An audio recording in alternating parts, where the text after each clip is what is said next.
Boa noite, começando mais um podcast, Eu na Indústria Podcast, nosso encontro semanal, quinta-feira, 19 horas, a gente sempre aqui.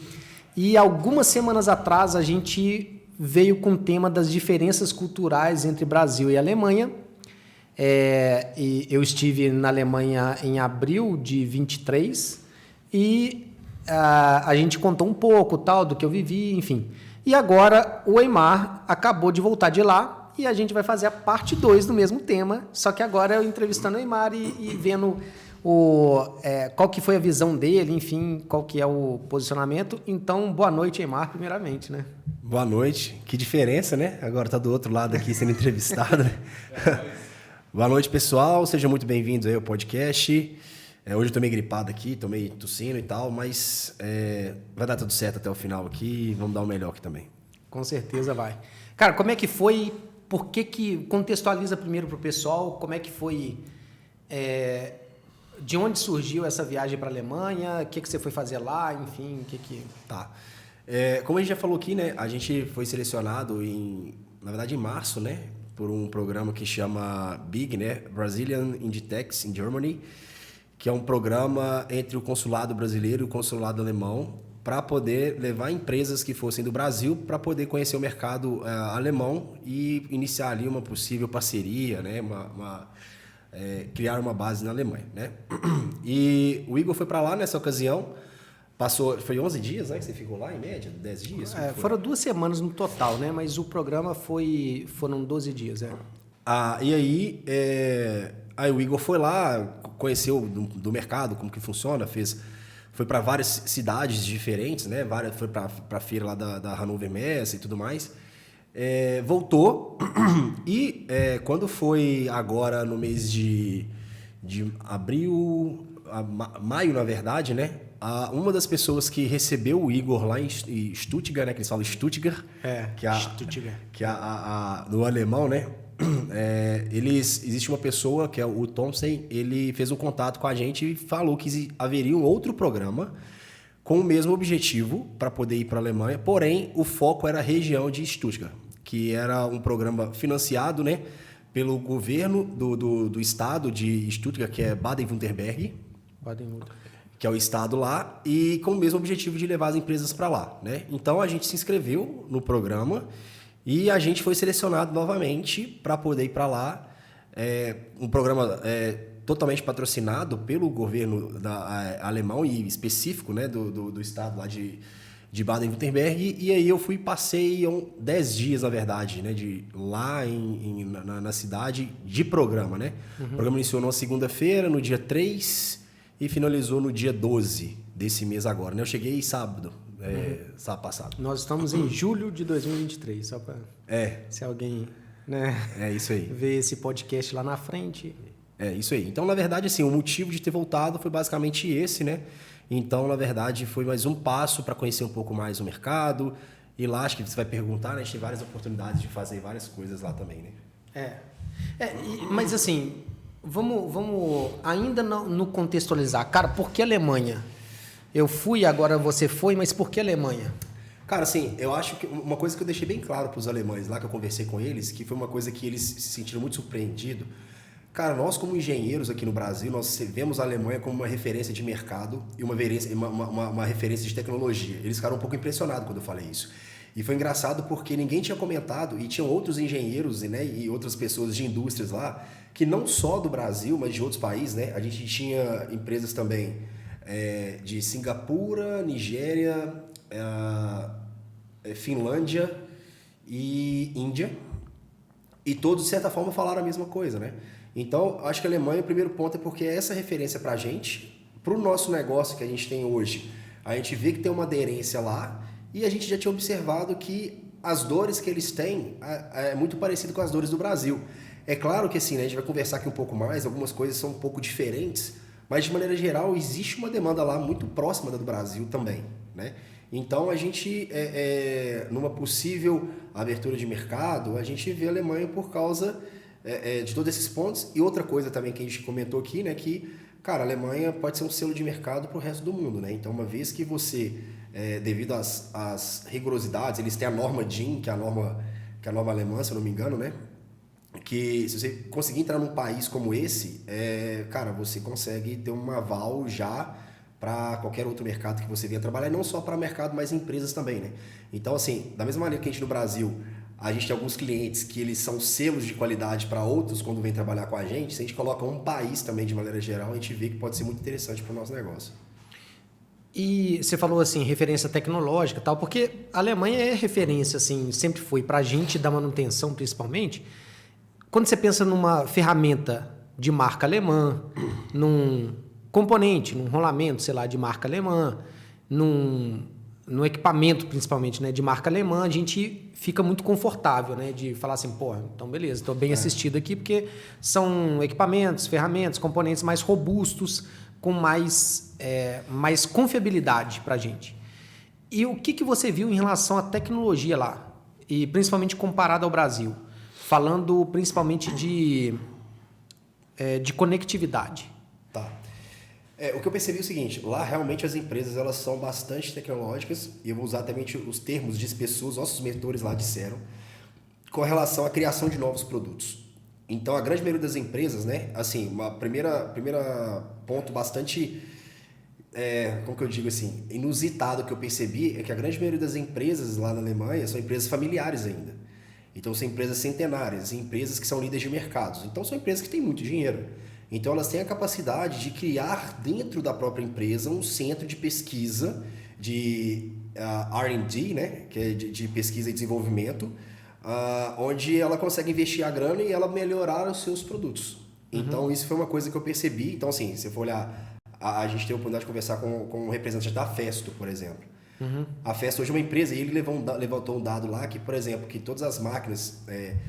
eu não lembro exatamente o termo que ele utilizou, mas é como se todas as máquinas que têm algo pneumático vai ter uma peça da Festo.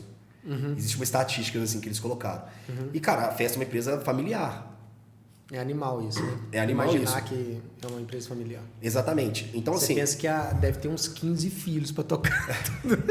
Ou então você pensa assim, cara, uma empresa de capital aberto, porque no Brasil, assim, existe muito no Brasil, assim, uma cultura, né? Acho que tirando algumas empresas que a gente for olhar, talvez a Grendene, não, a Grendene não tem capital aberto. Então, só abrir um parênteses, na Hannover Messe, maior feira industrial do mundo, o stand da Festo, se não era o maior, era um dos maiores. Era? Não, a Festo é gigantesca no que faz. Então, assim, isso foi uma coisa que chamou muita atenção. Então, acaba que, cara, como eles têm muito dinheiro para poder investir em pesquisa. Só que qual que é o grande detalhe? O grande detalhe é que, às vezes, os processos internos eles não estão bem definidos e, pelo fato deles não abrirem muito para fora a cabeça, eles não conseguem pegar muitas coisas de fora. Então, um exemplo lá que eu comentei, né, assim, não vou citar nome de empresas para dar os exemplos, que às vezes não é legal. Mas eu conversei com um cara de uma empresa multinacional gigantesca da área deles lá, que, por exemplo, a empresa, como que eles lidam com a preventiva, por exemplo? Cara, preventiva lá é uma lista de material que o cara tem na gaveta, o cara simplesmente, próximo da preventiva, o cara compra todas as peças e troca todas as peças. Então, assim, se você for verificar isso, cara, trazer para a realidade do Brasil, isso é um negócio, tipo assim, cara, inadmissível de certa forma. Né? O custo de manutenção deles é muito alto, mas acaba que aquele negócio, né? É o que a gente sempre fala aqui. Um profissional da área petrolífera, ele vai ganhar mais porque é uma área que traz um faturamento maior. Às vezes a equipe ela vai ser mais qualificada, às vezes as ferramentas de utilização vão ser mais verificadas. Então, acaba que, pelo fato de eles terem muito dinheiro, permite que eles possam errar mais. Eu digo errar na questão financeira, de, cara, vou gastar muita grana aqui, mas beleza, eu tenho dinheiro para pagar, problemas, eu não vou ficar pensando no centavo, alguma coisa assim. Só que, ao mesmo tempo, a região, né, de Baden-Württemberg, que é a região onde tem hoje Mercedes, que tem a Porsche, por exemplo, ela é muito grande pela questão automobilística e não tem só essas grandes empresas, mas como as empresas menores que fornecem as peças para lá. E eles estão passando hoje pelo processo que eles estão chamando de carro 2.0, porque está havendo a migração do carro a combustão para o carro de elétrico. Então, acaba que assim, as empresas precisam entrar num processo de transformação digital. Elas precisam entrar num processo de readequação do seu processo, porque essas empresas possivelmente não existirão daqui a uns anos se elas não passarem por isso. Então, esse foi um dos motivos que as empresas, eles estão buscando empresas não só do Brasil, né, mas empresas do mundo para participar desses programas. Por quê? é uma frase que a gente utiliza muito aqui, é muito difícil você mudar a direção de um transatlântico. É muito mais fácil você mudar uma direção de um barco, que é bem menor. Então eles estão pensando assim, cara, a gente precisa trazer empresas de fora, que tem uma visão muito mais aberta com relação a isso. A empresa consegue criar na parte de pesquisa e desenvolvimento deles, parceria com essas empresas que vão iniciar esse processo de transformação digital, de melhorias de processo, de tecnologias que vão ser muitas vezes mais baratas e que vão ajudar eles a passarem por esse processo também, principalmente do carro 2.0. Uhum. Na verdade, essa iniciativa vem muito mais de hubs de inovação do que propriamente das empresas, né? Das grandes empresas. Esse é o grande ponto. Porque, assim, na verdade, cara, lá, pelo menos nessa região, tá? Que é um pouco diferente, por exemplo, que eles disseram de Berlim. Nessa região, as empresas, por elas terem muito dinheiro, as empresas são muito fechadas. Não existe uma necessidade, por exemplo, vou dar um exemplo aqui, né? A gente participou de alguns programas aqui, né? De alguns hubs, tem, por exemplo, o Raja Valley, tem o Fing Lab, tem o Fins Lab, que a gente participou de programas lá, e as empresas, as indústrias do Brasil, elas vão aonde? Elas já vão nesse hub procurar inovação. Lá não tem muito disso. Não existe essa cultura ainda na região, ali em volta de Stuttgart, onde as pessoas vão lá buscar essas tecnologias. Então eles estão começando a fomentar isso, e o governo está enxergando isso também. Né? Cara, eu preciso fazer com que eu tenha um processo de aceleração dessa transformação, porque pode ser que não seja sustentável para a região mais se essas empresas não se adequarem no prazo que eles estão querendo, por exemplo, que é um dos principais focos, que é a questão da automobilística, que é o que fomenta mais a região deles, entendeu? Uhum. E o que você achou, assim, mais de... Independente de ser indústria ou dessa parte de tecnologia e tal, mas o que você, assim, achou mais bizarro na diferença cultural? No geral, Brasil e Alemanha. Cara, o que eu achei mais foi talvez a dificuldade que eles têm de lidar com o imprevisto. Massa. Isso pra mim foi assim, é uma coisa que, cara, vou dar um exemplo, né? Um erro de planejamento de manutenção. Não deve acontecer, mas a gente sabe que acontece. Cara, você corre ali na esquina, compra o parafuso, você vai ali, compra o rolamento, você resolve o problema da maneira mais rápida possível, entrega a máquina ali, cara, depois a gente vê que a gente vai fazer aqui, sei lá, fazer um estudo, uma análise de falhas, um estudo de caso, ver o que aconteceu para poder evitar isso depois lá na frente. Cara, eles não têm disso, velho. Lá, assim, eles planejam muito as ações e, assim, eu fiquei sabendo que não é só do alemão não, tá? Parece que o francês, eu fiquei sabendo que tem um pouco disso também, e o inglês tem um pouco disso também. Que, cara, eles planejam muito, mas se você foge um pouco da questão do planejamento deles, eles já se perdem. Cara, e agora o que eu vou fazer? Porque tá fora do planejado. É como se eles não trabalhassem tanto a contingência porque eles acreditam muito no planejamento que eles fizeram, pelo fato do tempo que eles perdem lá. Eu vou dar um exemplo aqui muito simples de algo que aconteceu comigo, que representa a situação numa esfera muito menor. Eu lembro que na segunda-feira da semana que estava finalizando o processo, eu tinha uma visita numa empresa. Era uma empresa que a gente estava negociando com ela aqui no Brasil. Eu ia conversar com o pessoal de lá para ver se a gente conseguia desenrolar a questão do contrato. Estava marcado para 3 horas da tarde. E eu fui informado na parte da manhã que a Bosch ia visitar o centro onde a gente estava e a gente ia conversar com a Bosch. Eles marcaram a minha reunião para a Bosch 2 horas da tarde. Só que assim, a Alemanha, pelo que eles falaram, ela tem um problema um pouco crônico com relação a atraso do transporte público, dos trens especificamente. É muito bom, a malha é muito grande, porém atrasa muito.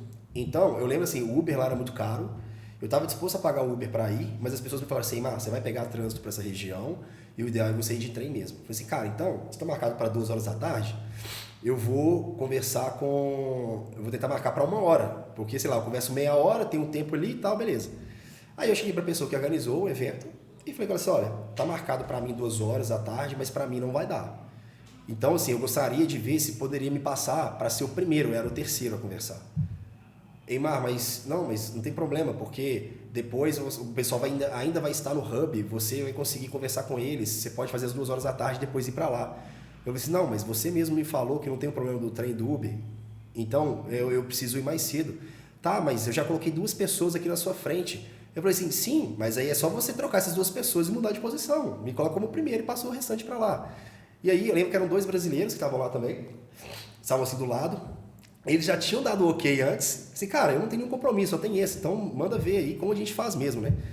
E aí ela falou assim, mas aí você vai ter que conversar com eles. Aí eles estavam do lado, galera, tá tranquilo? Não, tá tranquilo. Então, pode trocar. E detalhe, eu fui bem claro com ela, assim, eu falei assim, e antes disso, né, eu falei com ela assim, antes dela falar assim que era para poder conversar com eles, eu fui bem enfático com ela. Eu falei assim, olha, eu não me sinto confortável em fazer às 14 horas, eu preciso fazer 1h da tarde. Eu tive que ser enfático com ela, com relação a isso. E aí ela chegou, trocou, mas assim, ela ficou parada, assim, olhando, assim, sem entender a situação. Assim, velho, mas é uma coisa muito simples. É verdade. Eu passei por algo parecido, assim, não diretamente comigo, mas era uma rodada de conversas de negócio lá também. E aconteceu de uma empresa não ir. E, enfim, e houve uma troca dessa, só que na hora, sem combinar, sem nada. Houve uma troca, mas que não atrapalhou em nada, não atrapalhou ninguém e simplesmente houve essa troca. Por exemplo, o meu horário é das 8, o seu é das 9. Aí eu fiz às 9, eu fiz o que eu iria fazer às 9 às 8 e você, enfim, só houve a troca. Cara, a mulher ficou louca. Falou assim, pelo amor de Deus, segue isso daqui. Não faz o que não tá aqui no planejado. É isso mesmo. Isso. E um outro, levando mais para nossa área, manutenção, assim, que é bem interessante de falar, é que na última empresa que eu trabalhei, de carteira assinada, a maior planta do mundo na empresa, uma multinacional, era na Alemanha. Fui lá, conheci e tal. E o cara de lá veio para cá, para o Brasil. Veio até antes de eu ir para lá. Ele veio nos ajudar a fazer um retrofit num equipamento. E era a troca completa do equipamento. É um arrastador de sapatas, assim, para tornar mais... É uma grelha, mas assim, enfim, para quem conhece, eu acho que é mais fácil de entender. E ele então é uma grelha... imagina uma corrente, elos grandes, então você tem tipo 8 fileiras de corrente, que você passa um pino, esse pino é comum a todos os elos, né, as 8 fileiras, e você vai encaixando grelha aqui em cima e ela vai lá na frente e dá a volta. Então deve ter, sei lá, 300 pinos desse, de 8 metros, dando a volta inteira, e esse negócio vai rodando devagarinho, que vai... O processo é jogar calcário para dentro do forno. Então ele carrega o calcário, então já tem uma pré-calcinação ali para jogar para dentro do forno para virar cal. Beleza. Então é um negócio gigantesco, uma grande parada, algo que assim é muito nível técnico alto, mas trabalho pra cacete também. Era um dos gargalos da grande parada, né? No caminho crítico lá, etc, etc. Tá bom. Aí o cara veio nos passar toda a experiência, porque eles trocam lá todo ano essa grelha. Eles têm 4 grelhas dessa. Troca lá todo ano. E a gente estava trocando pela primeira vez depois de tipo 25, 30 anos de trabalho. Aí tudo que ele passou foram ensinamentos do que... Tudo que ele passou para a gente foram ensinamentos do que ele viveu na prática lá, da experiência dele. Só que na hora da montagem, a gente planejando tudo, a gente falou assim, cara, nós vamos fazer o seguinte, nós vamos aproveitar o acionamento, o motor, e o que a gente vai fazer? Nós vamos tirar um pino desse fora, encaixar a nova, que a velha vai puxando a nova. Entendeu? Porque é como se fosse um circuito fechado, um círculo assim de... Essa corrente, uma hora, ela vai dar a volta. Imagina a corrente de bicicleta, né? Uma hora vai dar a volta e vai fazer o ciclo completo. O que ele falou? Vamos tirar a ideia do Betinho, lá do supervisor de mecânica. Vamos tirar um pino e eu encaixo o pino da nova, do que eu for montando novo, e aí eu uso o motor redutor para ir puxando à medida que a gente for montando. Velho, a gente diminuiu tipo metade do tempo que eles faziam lá. E o cara ficou maravilhado. Ele falou assim, nossa, eu vou levar isso para lá. Que eles não faziam, eles trocavam todo ano. Então, eu acho que assim, a nossa criatividade, o jeitinho brasileiro nesse bom sentido, né? Eu acho que assim, comparado com eles, de fato, tá longe, assim, né? A gente conversei com algumas pessoas lá que eles falaram que alguns mecânicos brasileiros, quando vão para lá, se destacam bastante por causa dessa questão da versatilidade, né? Porque o cara não é um trocador de peça, é um cara que ele tem uma análise crítica de quanto que aquela peça pode rodar, por exemplo, e se existe uma necessidade naquele momento de trocar, entendeu? Eu acho assim, esses são todos os pontos que eu digo assim, positivos em relação ao brasileiro com o alemão. Mas, de fato, o alemão também tem vários outros pontos que... Eu ia te perguntar exatamente isso, porque do que você falou, soou que a gente... superior. Nesse ponto. Não diria superior, mas enfim. Que a gente é melhor. É. Agora, por outro lado, o que você vê assim do alemão que fala assim, pô, a gente precisa aprender com eles são bons pra caramba nisso e tal? Primeira coisa, eu acho que eles são muito mais diretos no que eles querem, de fato. E isso, cara, eles sabem... Soa como mal educado aqui no Brasil. Exatamente, eles sabem dizer não.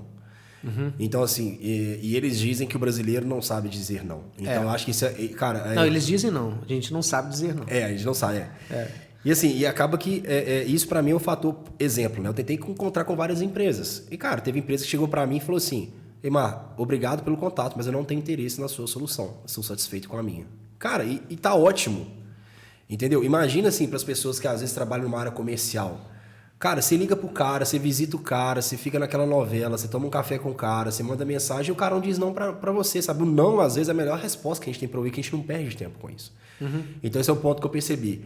O outro ponto que eu percebi... Mas que culturalmente, pra gente, seria difícil a gente se adequar, porque é uma cultura inteira falando. Ou seja, às vezes você falar não diretão como eles falam também seria meio ríspido, assim, não seria bem interpretado, né? Muitas vezes. Verdade. Tipo, também teve uma dessa lá. O cara falou assim, posso perguntar mais um? E a mulher, não, acabou. Tipo, depois de uma palestra, né? Posso fazer a última pergunta? Não. Assim, na frente de todo mundo e tal, é constrangedor pra gente. Pra eles isso aconteceu uma situação parecida, que a gente tava com, inclusive, o nosso brother lá da Nigéria. Chegou uma hora que a gente tinha que conversar um pouco sobre uma dinâmica lá, e, bicho, o cara, tipo assim, ele empolgou pra caramba o que aconteceu. E a mulher falou assim, aqui, acho que já deu tempo, a gente conseguiu entender o que você falou, então vamos passar pro próximo, porque a gente não tem o dia inteiro. Tipo Chega, assim, né? Mas foi o jeito deles de falarem, né? A própria questão que a gente falou, assim, que eles planejam muito, eu acho que isso é um ponto muito importante para eles. Então, assim, uma preventiva deles, eles não vão fazer com uma semana de preparação. Os caras vão demorar mais tempo para poder fazer isso. Então, eu acho que isso é algo muito bom, porque às vezes a gente não faz pensando que, cara, eu tenho que produzir. Cara, produzir é importante, mas por que não ter pessoas ali para fazer esse trabalho previamente, para que você consiga o resultado que você espera? Eles param sem dó. Assim, comparado com a gente, bicho, precisou parar. Não tem briga em relação a produzir ou não. Tem uma coisa aqui, cara, tem um negócio assim, pra mim, isso vou te falar, pra mim uma das vantagens que eles têm, que eu discuti com a galera lá, os brasileiros, e foi uma vantagem, uma das mais bizarras que eu já vi que eles têm. Cara, assim, eles são um pouco frios com relação aos relacionamentos interpessoais. Então, por exemplo, o alemão não é igual o brasileiro que vai chegar e vai convidar você para ir na sua casa. O cara, por exemplo, ele vai por exemplo, meu amigo de trabalho, beleza, vou fazer um happy hour com o cara, vou no bar tomar uma cerveja com ele. Mas não necessariamente eu vou na casa desse cara. Porém, os caras têm muito nítido para eles a importância do coletivo, do que é bom para todo mundo. Se o metrô, se o trem é bom para todo mundo, eu vou cuidar disso aqui, porque isso é algo que todo mundo vai usar e eu tenho o direito de fazer isso, como o próximo também tem o dever de fazer, para que eu tenha um bom benefício e utilização disso. Isso é válido para praças, isso é válido para patinete da rua, que você aluga aqui no Brasil, alguns lugares nem tem mais. Aqui. Lá é lotado de patinete. Lá é lotado. Então, e a gente fez algumas analogias, por exemplo, né? Aí trazendo para a questão de corrupção que existe no país, política. Por que muitas vezes o político, né? Muitas vezes ele rouba, quando a gente vai ver? Cara, pro benefício da família própria. Então os caras muitas vezes trabalham pro benefício da sua família. O cara tá pensando em si próprio, nunca no bem geral dos outros. Os caras, tipo assim, os caras pensam sempre no bem do outro, por mais que, tipo assim, que, cara, ele nem sabe quem é aquele cara, ele nunca vai sentar para tomar cerveja com aquele cara. Então, isso foi uma questão cultural que eu discuti bastante com o pessoal lá. Foi até eu que levantei essa bola na época. Cara, por que a Alemanha, depois da Segunda Guerra Mundial, que ela foi destruída, ela conseguiu crescer o tanto que ela conseguiu crescer? Porque os caras pensaram no coletivo. E a gente tem a tendência de pensar no individual e na família, entendeu? Por mais que assim, né? Nossa, mas nós somos muito amigos, né? Até friendly, né? A gente é muito receptivo com a galera e tudo mais. O cara vem em Minas, ofereço um queijo pro cara, aquele negócio. Beleza, você tem isso tudo pro cara. Mas muitas vezes, quando você vai tomar uma decisão, você vai tomar baseado na sua família, não daquele cara que vai comer na sua casa. Que é melhor para todos. Então, isso foi um dos pontos que, na verdade, culturalmente eu vi que eu falei assim, cara, no Brasil, se tivesse isso, o Brasil estaria num outro patamar como país. É. Então, apesar de que o que você está falando também, eles pensam no coletivo Alemanha, né? Porque eles são muito fechados entre eles. Então, não pensa num coletivo, ó, como a gente é bom. Mas eles pensam assim, no que é melhor pro país, né? Exatamente. Mas aí sim, cara, já é um coletivo muito grande, né? Pensa no país, né? Apesar de que lá, pelo que eles comentaram, né, assim, dentro da Alemanha, o país, de certa forma, é um pouco quebrado em comunidades, vamos dizer assim, né? Você tem, sei lá, a região da Bavária, você tem as outras regiões lá que, na verdade, é uma outra Alemanha, né? Vamos dizer assim. E outro ponto também, assim, que eu acho que é interessante de pensar, que num dos dias lá, uma das pessoas que estavam com a gente convidou um casal de alemães para poder para tomar uma cerveja lá, naqueles jardins lá, nos Beer Garden, né? E uma coisa que eu vi lá, que, cara, eles são muito racionais, sabe? Então, assim, às vezes a racionalidade... E aí eu vou trazer na discussão que a gente teve lá, né? Era um casal de pessoas que, se não me engano, eles trabalhavam em empresas. Acho que uma trabalhava na Siemens, uma outra empresa de software, que era menor, mas fornecia para grandes empresas, não lembro o nome da empresa agora, e estava terminando doutorado, mestrado, um negócio assim. E eles estavam num dilema, tipo assim, de ter filho ou não, né? Assim, para quem tá mais ou menos na minha idade ali, né, com 34 anos de idade, é o dilema, né? Às vezes a pessoa não quer, mas tem a pressão da família que você tem que ter, e aí ou então os amigos todos estão tendo, tem aquela pressão social para ter ou não ter. E, cara, foi engraçado porque, tipo assim, ela me deu um questionamento muito racional de como as coisas são, como que ela pensa. Cara, hoje eu e meu marido, né, a gente tem uma vida assim, assim assada, a gente tem um ganho de tanto, a gente vai gastar tanto, não sei o que, não sei o que. É claro que assim, nem sempre tudo é racional. Só que o problema é que às vezes eu acho o brasileiro... Ainda mais financeiro é muito racional, né? Exato. O racional financeiro torna o sentimento, quase que exclui o sentimento, né? Eu lembro que eu tentei traduzir para ela 2 frases que a gente tem no Brasil, né? Que é tipo assim, onde come 1, come 10, come 11. E também que muitas vezes as pessoas casam, né? E aí, tipo assim, as pessoas às vezes nem sabem, tipo assim, casou, mas ela casa porque todo mundo ajuda, né? Todo mundo ajuda um pouquinho ali e tal. Que, cara, não que haja algum problema, mas é porque às vezes a pessoa fica condicionada em que ela sempre tem que fazer disso, de certa forma, de dar ajuda dos outros, não necessariamente ela correr atrás para fazer as coisas dela. E isso não só na Alemanha. Eu conversando com o Kong, que é da Singapura, ele falou que na Singapura a média de idade das pessoas casarem é após os 32, 33 anos de idade. Por quê? Porque moradia na Singapura é muito caro. Então os caras pensam, na verdade, cara, racionalmente, cara, eu preciso casar, eu preciso comprar uma casa, algo que vai me dar uma segurança, mas que eu não vou gastar muita grana, então eu preciso casar um pouco mais, às vezes demorar um pouco mais tarde para poder fazer isso, criar uma poupança, ter uma saúde financeira ali plausível para isso, porque não que seja problema, meus pais fizeram isso, vou construir no lote, por exemplo, do meu pai. Bicho, mas aí brasileiro começa a rolar questão de estresse, né? Fala que é amigo, mas é uma família brigando com o outro, aquela confusão do caramba lá e tal. E não existe muito planejamento. Aí, às vezes, cara, o filho às vezes não tem uma qualidade de vida melhor. E, assim, o brasileiro, eu vi que isso, assim, igual que eu tô falando, não tem que ser 100% racional. Mas eu acho que eles têm um mínimo que eles fazem uma análise de que eu acho, cara, eu acho plausível isso que eles estão fazendo, sabe? Então, isso a questão da racionalidade deles, que vem desde da educação lá embaixo, educação de qualidade. Eles são muito racionais, né? Muito racionais. Isso, de certa forma, é bom, sabe? Tem que ter a questão do afeto. Cara, tem que ter a questão do afeto, mas só que às vezes eu acho que a gente pensa muito mais, na grande maioria das vezes, pela emoção do que propriamente pela razão. Total. E acho que por isso que eles estão, de certa forma, muito, muito longe de onde eles estão, porque eles são muito racionais do que eles estão fazendo. Então, por exemplo, cara, se é uma ideia, a ideia é boa, vamos tentar tirar um pouco o ego dessas coisas aqui, vamos desenvolver? Não que não tenha ego, mas eles pensam mais no racional. Tá, você falou que visitou uma empresa lá, como é que foi? Você conheceu alguma coisa do processo produtivo? Enfim, ou qual que foi a sua visão que você teve da empresa? Cara, foi mais engraçado que eu dividi essa história com o pessoal lá, né? Na verdade, era uma empresa que a gente estava, como eu falei, a gente estava próximo de fechar contrato aqui, e na verdade eles não tinham uma planta lá, não visitei a planta, eu visitei, na verdade, o escritório de engenharia deles. Que é uma multinacional, mundial, tal.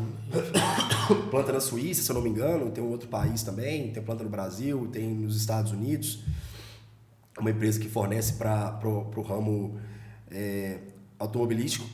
Conversei, foi um indiano que me recebeu e, cara, o mais engraçado, qual que foi a minha preocupação para poder ir para lá?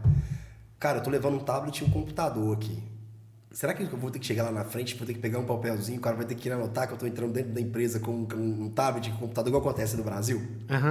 Qual que vai ser o controle meu de entrada, de acesso? Porque é uma das preocupações que a gente tem, porque dependendo da empresa, cara, você não consegue entrar na empresa hoje no Brasil. Exato. Não tô dizendo assim, não tô tirando mérito que, cara, que não possa acontecer alguma coisa, enfim, que a gente sabe que acontece.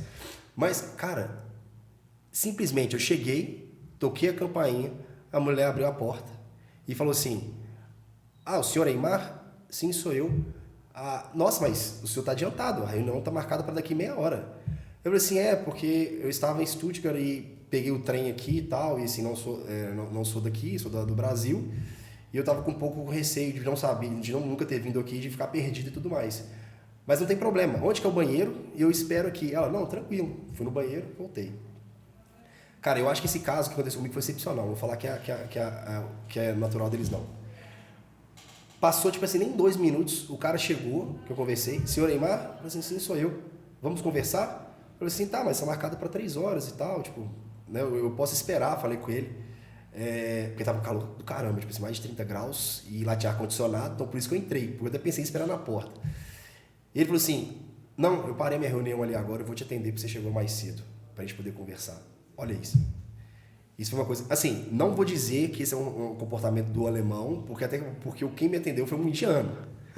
Entendeu? Então, assim, mas o cara... Eles me receberam muito bem. O cara que me recebeu muito bem. Sentei, me perguntou, na verdade, como eu encontrei ele, porque eu fiz contato com ele através do LinkedIn. Falei um pouco sobre a negociação que a gente estava tendo com a empresa dele no Brasil. Ele me falou um pouco da empresa dele, o que eles fazem, o que ele poderia me ajudar, e pediu para que eu apresentasse o nosso produto para ele. Então foi uma conversa muito direta. Cara, eu fiquei 30 minutos dentro da empresa. 30 minutos. Porque assim, não tinha muito o que ser mostrado, porque eram escritórios, né? E é engraçado, porque assim, na Alemanha, a gente está até comentando lá, né, com o pessoal, porque a Alemanha, acho que talvez quem ganha mais dinheiro lá é o cara que faz porta. Porque lá é cheio de porta. Lá não tem esse negócio de open office, igual acontece no Brasil, né? Não, todo mundo tem que estar conectado, que você vai na baia do cara. Cara, não existe isso. Não, e assim, você vai no banheiro, a porta é eletrônica que você pega, ela não deixa você empurrar, né? Ela tem aquele amortecedor tal, e que tem sensor que quando você passa, a porta abre, quando você passa, a porta fecha. De um banheiro, pô. Mas quando você falou, eles falaram o porquê disso? Não. Ataque terrorista. É mesmo? Se o cara for entrar com a metralhadora lá, por exemplo, o cara não vai conseguir pegar um negócio e sair. Se o cara tiver que procurar alguém, o cara vai ter que bater em porta, entrar para encontrar com o pessoal. É muito mais difícil de conseguir encontrar com o pessoal. Caramba. Foi o que eles falaram lá pra gente, né? Lá. Então, assim, eu tive... foi uma conversa muito boa, muito receptiva com essa empresa. Conversei com a Bosch também. Cara, foi muito receptivo. O cara foi muito tranquilo e assim, eu não tô falando de... E é legal que foi um contato frio de menos de uma semana que eles foram lá e estiveram...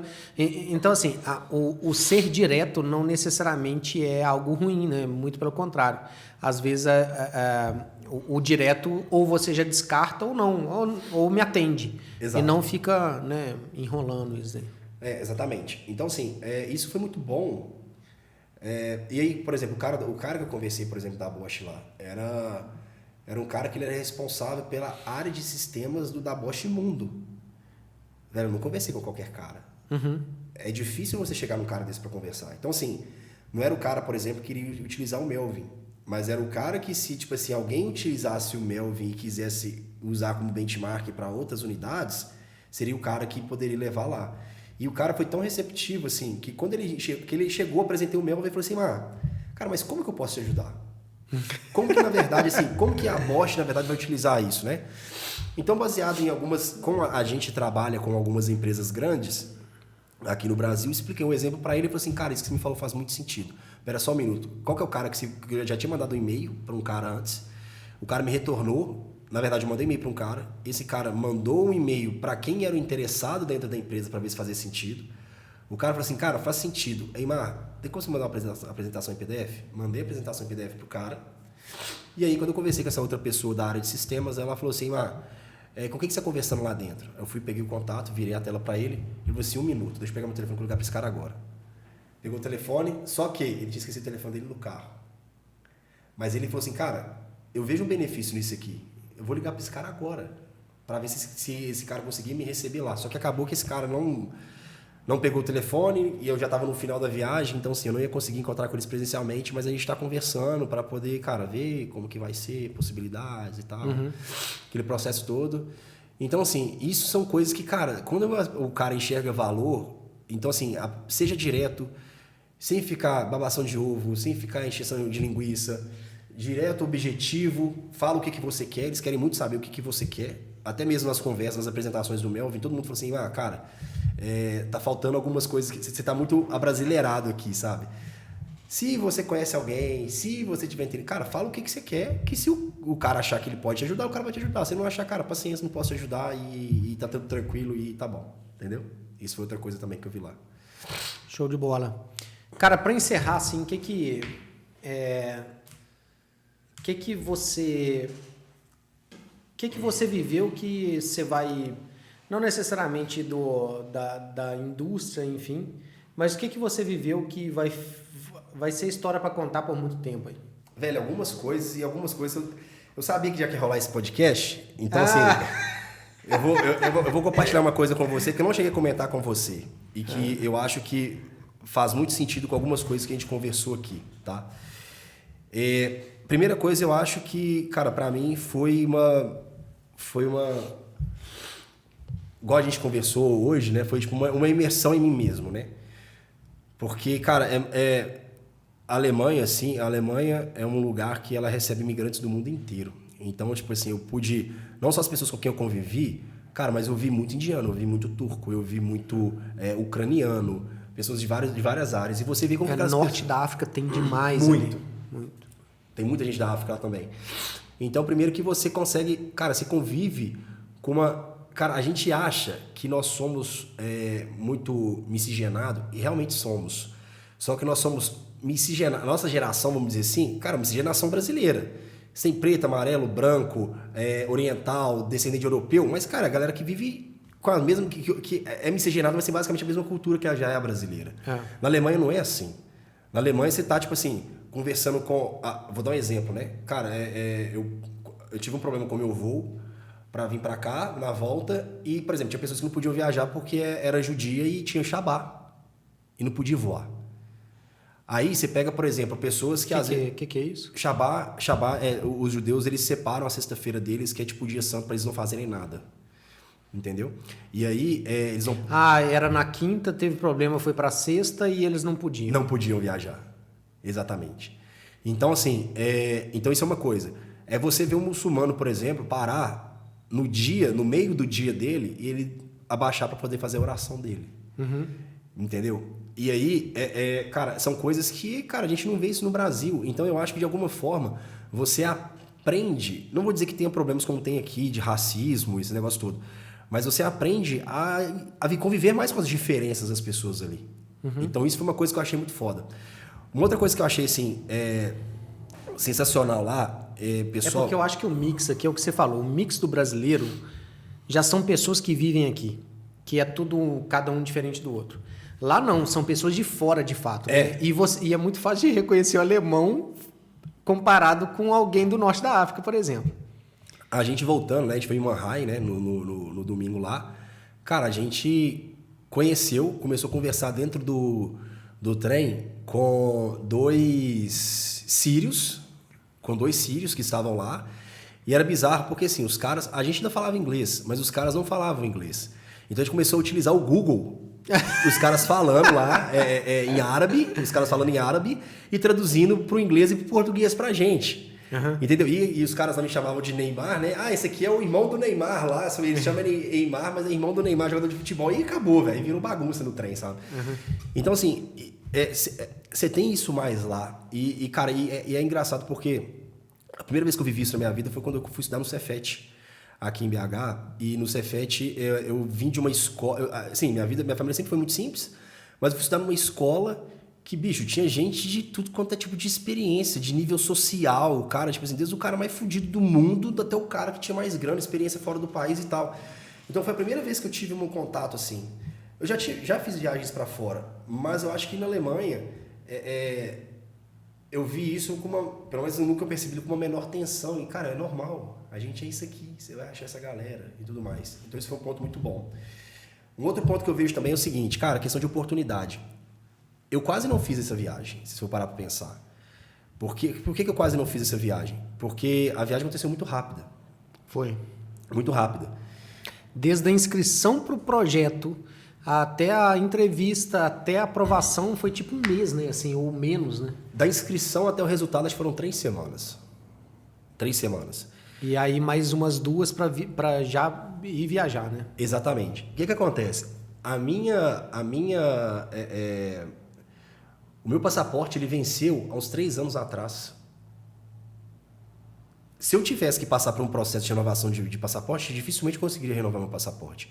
Só que, quando foi em 2021, a gente teve uma conversa com uma VC do Texas, que para mim foi uma bosta, aquela reunião.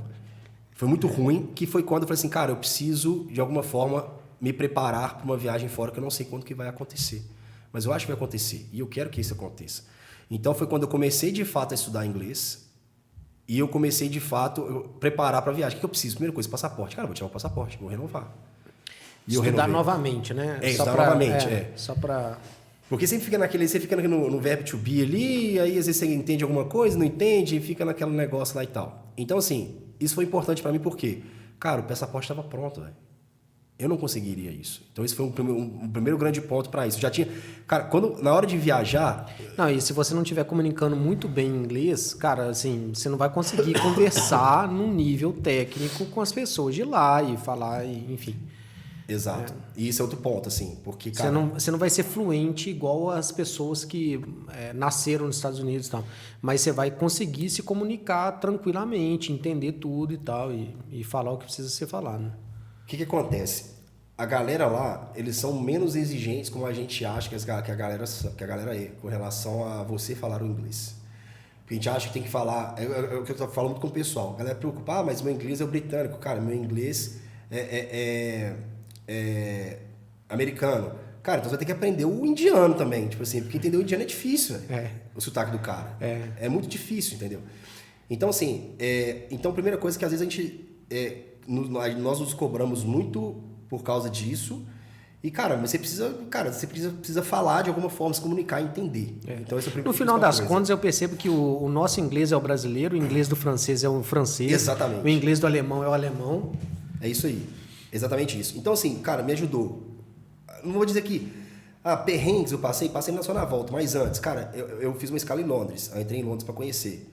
Cara, foi difícil, tipo assim, a mulher me perguntou muita coisa. Eu tive que desembolar com a mulher para explicar o que eu estava fazendo, para onde que eu estava indo. Dentro do programa, eu tive que conversar com várias empresas, com várias pessoas.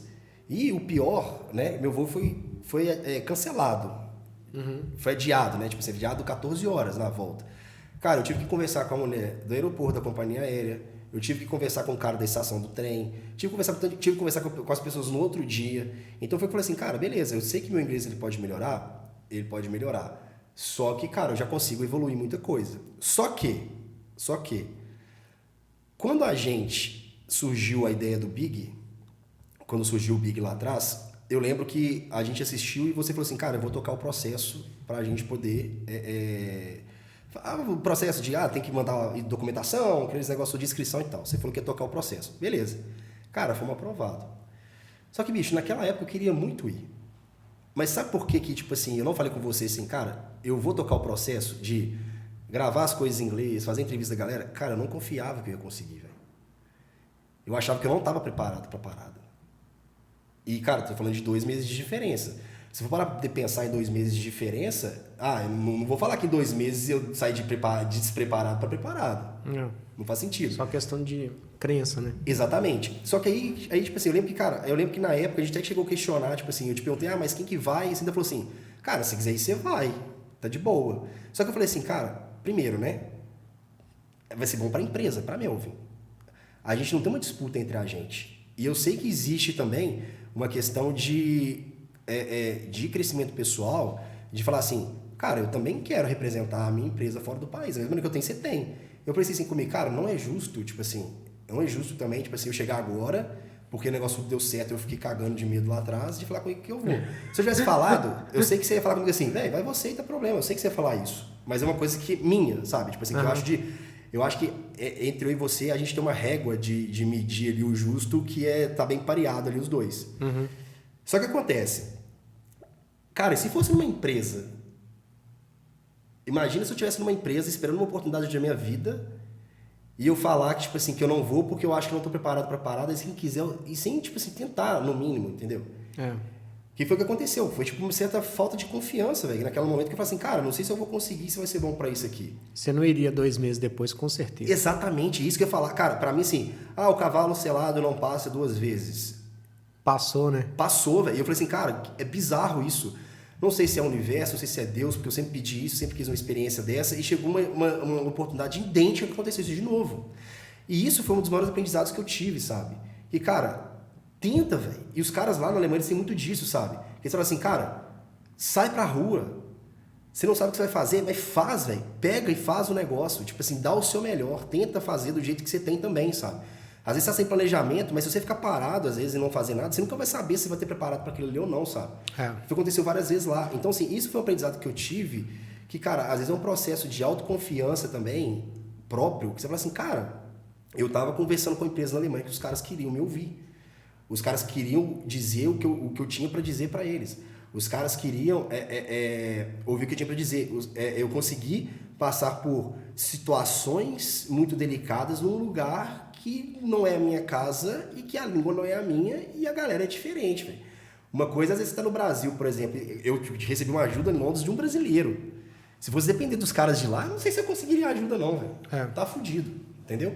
Então, eu acho que me fez muito parar para raciocinar essa viagem com o pensamento de, cara, pensar no coletivo e não só no individual.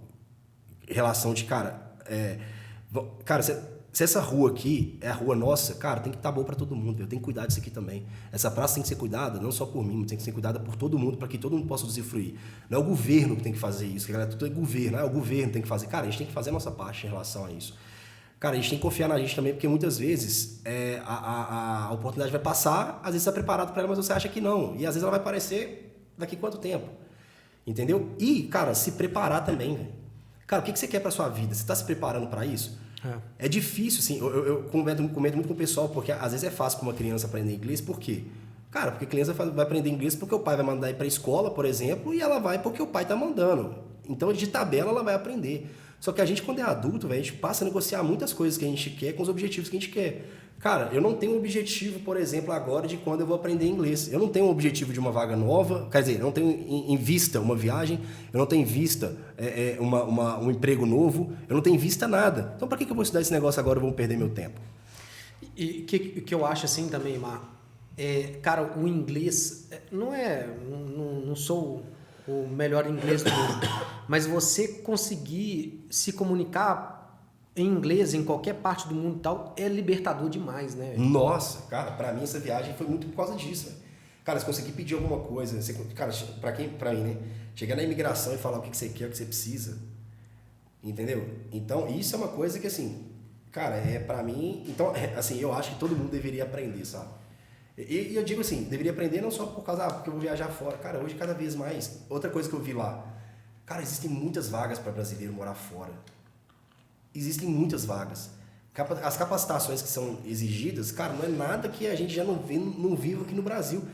Só que a galera não faz, velho. O feijão com arroz. A galera não faz o básico. Você não precisa ter o inglês fluente. Cara, tem gente ganhando, sei lá, eu tenho amigos, por exemplo, morando em Londres, ganhando 4.500 libras, por exemplo. Um casal que vai dar 9. Os caras, eles me falando, cara, eu com 4.500 libras, eu mais do que vivo aqui 2 pessoas. Cara, outros 4.500, 3.000 libras, cara, eu consigo mandar pro dinheiro pro Brasil para poder fazer minha poupança no Brasil. Cara, 3.000 libras, tá mais de R$6. Se você colocar considerar 6, dá 18 mil reais por mês que você tá juntando, velho. E detalhe, essa amiga minha trabalha numa grande empresa no Brasil, uma grande empresa inglesa, que ela trabalhava no Brasil e ela tá lá em Londres agora trabalhando para essa empresa, fazendo a mesma coisa que aqui. Ela ainda fala assim, cara, o brasileiro trabalha muito mais que qualquer lugar no mundo, velho. Mais do que os ingleses. O brasileiro tem esse negócio de trabalhar às vezes até tarde, de se virar ali, de entregar mais do que... Cara, às vezes a galera fala não tem muito disso porque a cultura é muito diferente. Só que às vezes a gente perde várias oportunidades porque ou a gente não sabe o que a gente quer, ou a gente, como aconteceu comigo, cara, às vezes eu não sei se eu sou capaz, você acha que é muito difícil de fazer isso, e as pessoas não se preparam para esses pontos, sabe? Então, pra mim, cara, pessoalmente foi muito assim, por mais que a gente fala muito de acreditar mais na gente, cara, foi muito, bicho, assim, acho que o caminho tá certo, sabe? Assim, todo o esforço que eu fiz nesses últimos 1 ano e meio, um pouco mais de 1 ano e meio, que foi desde que acho que meio que virou a chave quando a gente fez a reunião, que eu falei assim, cara, foi uma bosta essa reunião, pelo menos a minha parte eu achei que foi uma bosta. Eu preciso melhorar isso aqui e ficar 1 ano e meio estudando uma parada que você não sabe quando que você vai usar. Mas você fala assim, cara, eu acho que um dia eu vou usar, porque hoje todo mundo usa. O mundo hoje está cada vez mais globalizado, você vai olhar o manual, tem que ser em inglês, você entra num site, alguma coisa em inglês. Então assim, eu estou dizendo agora para a língua, e que eu acho que acaba que afeta a grande maioria das pessoas, porque baseado no que o Flávio Augusto falou de uma pesquisa que ele fez lá da WhatsApp, parece que só 5% da população brasileira hoje fala inglês. Então acho que é uma dor que todas as pessoas têm. Então assim, mas cara, pode ser com outra coisa. Às vezes o cara tá querendo, por exemplo, fazer uma faculdade, por exemplo, e o cara acha que não é capaz porque ninguém da família do cara fez faculdade. Na verdade não é, velho. Entendeu? Ou seja, um curso técnico que ele for fazer, ou qualquer objetivo que ele tem. Às vezes a primeira pessoa que nos sabota somos nós mesmos, entendeu? Então acho que, cara, isso tudo pra mim de pessoal, eu confesso pra você que talvez o pessoal foi até muito mais louco a mexido do que propriamente o da empresa, porque o da empresa, cara, eu acho que, cara, tá no caminho certo, a gente tá com um produto bom, existe interesse do produto, só que, cara, o Eimar, aí que eu acho que foi, tipo assim, uma coisa que mudou muito de postura com relação a coisas, a família, a oportunidades, a correr atrás de uma coisa, ser, às vezes, constante, persistente no objetivo que você quer, que, enfim, que eu acho que foi mais do que... Se deixar, eu fico 1 hora aqui. Eu compartilho da mesma coisa, assim. Para mim foi uma imersão gigantesca dentro de mim mesmo. Gigantesco. Em 2 semanas. É diferente, assim. Eu já tinha ido na Alemanha pela empresa e não foi da forma que foi. Porque quando a gente tá indo como empregado de uma empresa é uma coisa. Quando você está indo representando a empresa que você criou é completamente diferente, né? E outra, o que a gente está levando é disruptivo para a Alemanha. Para grande parte das indústrias é disruptivo. Eles estão trabalhando no papel, eles não têm um nível de conectividade tão grande, etc. Assim como aqui no Brasil também, né? Várias empresas que se tornam clientes nossos vão para um digital muito maior do que eles estavam anteriormente. E eu acho que não é diferente em nenhum lugar do mundo, né? Assim, na grande maioria eu quero dizer que na grande maioria das empresas que a gente for entrar, nós vamos promover naturalmente essa transformação, porque ou eles usavam papel ou eles não usavam nada, né? E aí vem com o aplicativo, vem com um monte de coisa, enfim. Então, representar isso fora, num país considerado ali entre as 5 maiores potências do mundo e tal, é do caralho, né? Assim, é diferente. Sempre foi meu sonho, tipo assim, ter uma experiência fora. Eu sempre pensei em morar fora, né? Na época... Teve o Ciência Sem Fronteiras, eu não participei porque quando eu abri os olhos para o Ciência Sem Fronteiras foi quando eu tinha passado no concurso da Petrobras, aí preferi na época a Petrobras porque para mim o financeiro doía mais, né, do que a experiência fora. Mas algumas empresas que eu já trabalhei hoje sempre pedi a oportunidade de, cara, assim, viajar para a empresa e representar a empresa é algo que seria muito sensacional, sabe? Então foi uma realização de um sonho agora. Viajar para fora, já tinha viajado. Mas, cara, viajar para a Alemanha, que é o que a gente falou, que é o berço da indústria, principalmente da automobilística também, que é bastante avançada. Tem empresas por Mercedes, Porsche, Volkswagen, BMW, Bosch, Mali, Steel, cara, todas as empresas que a gente está utilizando o tempo inteiro aqui. Poder estar lá como engenheiro, hoje, depois de tanto tempo, a primeira oportunidade que eu pedi para poder ir para fora, eu era técnico fazendo engenharia. E representando uma empresa que, na verdade, foi uma empresa que, cara, a gente suadamente, arduamente, a gente vem trabalhando em cima para construir, é algo que realmente mexe com a gente, sabe? E que muda o patamar das coisas que a gente pode conseguir, sabe? E até os perrengues, igual você falou que o voo atrasou um dia, né? Você teve a bagagem também Não. extraviada, não? Não, eu deixei... Então, 1 a 1, você perdeu o passaporte? Não. Então tá 2-1 pra mim. Na verdade, assim, eu não perdi a bagagem, mas eu tive o mesmo BO que você, que eu fiquei sem roupa pra trocar. Ah, porque você já tinha despachado, Eu tinha né? despachado e É ficou verdade. lá. Então, tipo assim, eu viajei com a mesma cueca e com a mesma calça. Eu troquei só a blusa, que a blusa eu passei lá, mandei mensagem pra advogada, falei assim, ó, tá rolando uns BOzinhos aqui, o que eu faço aqui? Ela, não, todo custo que você tiver, tira aí e tal, que depois a companhia aérea vai te ressarcir. Eu troquei pelo menos a camisa pra poder... Mas eu brinquei assim, o passaporte eu perdi, mas eu encontrei de novo. Mas assim, o primeiro BO da vida eu registrei na Alemanha, né, na perda do passaporte. Então, até os perrengues, assim, depois que passa, você não lembra mais como perrengue e tal. Na hora é ruim, mas depois que passa... Mas assim, até os perrengues nos fazem refletir uma cambada de coisa. Cambada de coisa. Mas assim, pô, show de bola. Eu acho que também a gente ficaria aqui um bom tempo falando. Eu acho que a mensagem de hoje, apesar da gente não ir muito para um papo técnico, né, de manutenção, etc., eu acho que a mensagem de hoje foi bastante... eu acho que vai ser bom para muita gente aí que está nos escutando, porque inspira, né? Da mesma forma que hoje a gente está um pouco mais velho e vivendo algumas coisas, quando mais novo a gente era inspirado por pessoas também que já estavam um pouco mais adiantado que a gente. Então acho que é um processo, é o que você falou, se mantiver, né, a dedicação, tudo, ainda que não sei quando que eu vou para fora, mas pelo menos estou preparando meu inglês, por exemplo, né? Ainda que, não sei quando eu vou ser promovido, mas eu estou fazendo um MBA, sei lá, né, me capacitando. Eu acho que essa mensagem é importante demais a gente passar para o pessoal. Né? Lá o exemplo do inglês que eu falei, lá eles aprendem desde pequeno. Eles enxergam a necessidade de se comunicar com as pessoas fora. E acaba que, às vezes, no Brasil, a gente não tem um pouco... Talvez, assim, eu fico pensando, às vezes o Brasil é um país continental, é um país que, se você for olhar, tipo assim, vou mudar da Alemanha para a França. É como se eu mudasse, talvez, sei lá, de Minas Gerais para São Paulo. Entendeu? Que eu digo com relação a tamanho, distância e tal, região. Mas eles, culturalmente, eles já estão imersos numa necessidade que eles têm de se comunicar com as outras pessoas. E, às vezes... E outra coisa também que eu comentei muito com as pessoas lá, cara, nossa cultura é muito diferente, sabe? Por ser um país, assim, mais de terceiro mundo ali e que as coisas são mais difíceis, né? Acaba que é muito mais complicado. Às vezes o cara tem essa ambição, sabe? E, cara, eu vim meus pais nunca tiveram oportunidade tipo assim, de fazer coisas que eu tô fazendo agora, sabe? E essa visão, as visões que eu tenho hoje não são visões que eu peguei dos meus pais. Na verdade, foram visões que eu peguei de outras pessoas que eu vi durante a minha vida, sabe?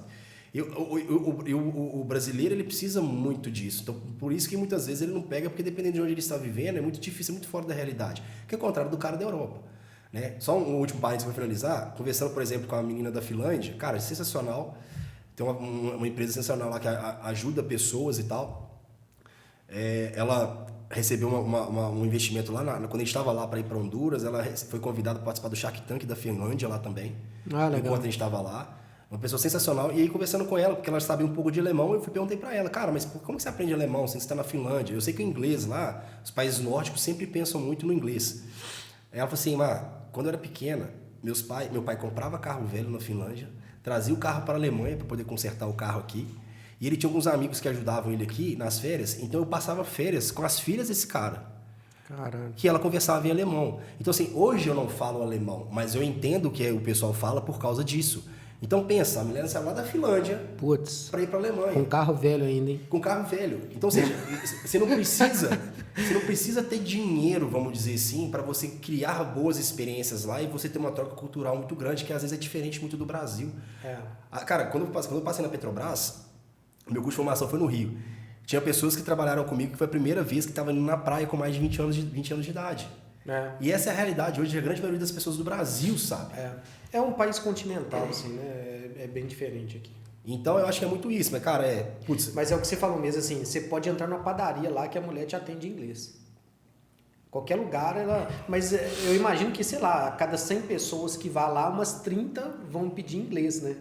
Não vão ser em alemão, né? Exatamente. Assim, teve uma loja só que eu fui que as pessoas lá falavam muito pouco inglês. Era uma loja de departamento e tal, que, tipo, cara, é tipo um shopping, mas vendia de tudo. Cada andar era só de brinquedo, um só de cosméticos, o outro só de papelaria e tudo mais. Foi o único lugar, mas a grande maioria dos lugares lá, sim, as pessoas falam, entendeu? E assim, cara, a ideia, assim... A questão do inglês é uma coisa, porque pra mim, de alguma forma, sempre doía a questão do inglês. Mas é o que você falou. Eu acho que ela é válida para as pessoas, para qualquer âmbito da vida delas. Eu não sei o que a pessoa quer. Às vezes a pessoa quer casar, às vezes a pessoa quer a casa própria, às vezes a pessoa quer um curso profissionalizante, às vezes a pessoa está querendo um curso de inspetor de solda nível 2, por exemplo. O cara acha que é difícil pra caralho, porque ele não conhece ninguém que faz, ou tem um outro cara que ele admira, que ele acha muito foda. Eu falo assim, não, mas peraí, tipo assim, cara, aquele cara é muito foda, mas eu não sei se eu sou tão foda quanto aquele cara. Entendeu? Eu acho que a ideia pra mim que eu trouxe foi muito disso, sabe? Não que eu seja foda, mas, cara, eu falei isso com o pessoal no último dia também. É bizarro pensar que nós estamos 10 pessoas aqui, com idades diferentes, culturas diferentes, países diferentes, e de alguma forma o caminho de todo mundo se cruzou aqui em Stuttgart agora, velho. A vida é mó Lost. Eu sempre... Entendeu? Eu e um amigo meu sempre brincamos isso referente ao Lost... seriado, série, Lost. E todo mundo se encontra tal, eu acho que a vida é mó Lost. Mas é isso aí, eu acho que é isso aí. Show de bola. Terça que vem, como sempre, temos encontro semanal aqui também, 19 horas, com uma aula gratuita e na quinta que vem, novamente, mais um podcast. É nóis. Valeu. Valeu.